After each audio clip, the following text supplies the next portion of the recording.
Camera person आशीष के साथ Vivek Tiwari, news India, Lucknow. तो मतदान का दौर लगातार जारी है। चौथी चरण का आज के दिन मतदान 59 सीटों पर यह वोटिंग हो रही है। 51 सीटों पर बीजेपी ने जीत प्राप्त की थी, 4 पर सपा ने, 2 पर बीएसपी और 1 पर कांग्रेस। लेकिन इस चरण में समीकरण थोड़े बदले बदले दिखाई दे रहे हैं। हमारे साथ स्टूडियो में सर्वेश्वर पाठक हैं, जो कि पॉलिटिकल एक्सपर्ट हैं। सर्वेश्वर जी, लगातार सुबह से आप चर्चा में बने हुए हैं, लेकिन लखीमपुर देखा जाए एक ऐसा मुद्दा जिसकी चर्चाएं जोरों पर है, और किसान बेल्ट, जाट बेल्ट, जहां पर वोटिंग संपन्न हो चुकी है। ऐसे में लखीमपुर मुद्दा कितना प्रभाव डालेगा आज के दिन वोटिंग पर? क्योंकि आशीष मिश्रा और देखा गया अजय मिश्रा टेनी कड़ी सुरक्षा के बीच गए पोलिंग बूथों पर।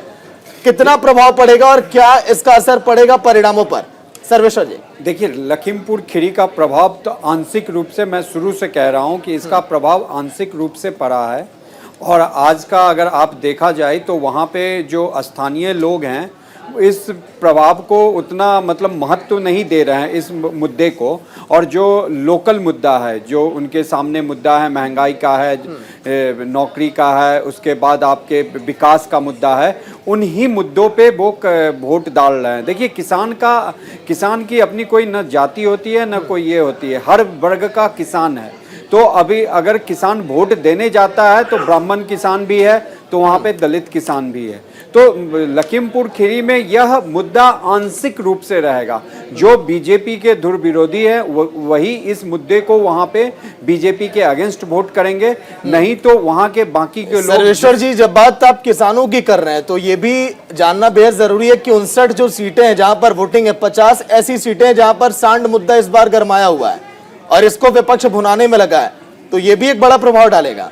देखिए, आपका कहना सही है। अगर हम पहले चरण, द्वितीय चरण, तृतीय चरण का देखें तो पहले चरण में क्या था, पश्चिमी उत्तर प्रदेश गन्ना किसानों का मुद्दा, द्वितीय चरण तक। तृतीय चरण में जो किसानों का बेल्ट आया, जो यूपी में पूरे भारतवर्ष का 30% आलू की उपज होती है, और वो तीसरे चरण में चला गया, तो वो वहाँ पे भी मुद्दा था। लेकिन जिस तरीके से गन्ना किसानों का मुद्दा बनता है, आलू का मुद्दा आज तक आपने हमने नहीं देखा। भले उन किसानों को उनकी उपज, उन आलू के पैदावार का भले उतना पैसा मिल पा रहा हो या नहीं, तो किसानों का जो हाल है या उनकी जो समस्या है वो हर पार्टी के साथ बनी आ रही है। लेकिन अगर देखा जाए, जैसे आज के अपने भाषण में भी प्रधानमंत्री जी ने कहा क्या कि छोटे किसानों की बात आज तक किसी ने नहीं की और हमारी पार्टी कर रही है। और बीजेपी ने उन्हीं छोटे किसानों को लाभान्वित करने के लिए छोटे छोटे, जैसे किसान सम्मान निधि योजना से उनके खाते में डायरेक्ट बेनिफिट ट्रांसफर करके पैसे पहुंचाए, चाहे उनको आयुष्मान योजना से जोड़ना हो, या उन्हें घर देना हो, या फिर उनको शौचालय बनवाना हो, तो उन छोटे किसानों की संख्या बहुतायत में होती है। तो उनका अगर आप ख्याल कर रहे हो तो यह कहीं ना कहीं बीजेपी को फायदा पहुंचाएगा। क्योंकि अगर आप देखें तो 2012 से 17 तक अखिलेश यादव की सत्ता थी, लेकिन उस समय उन्होंने क्या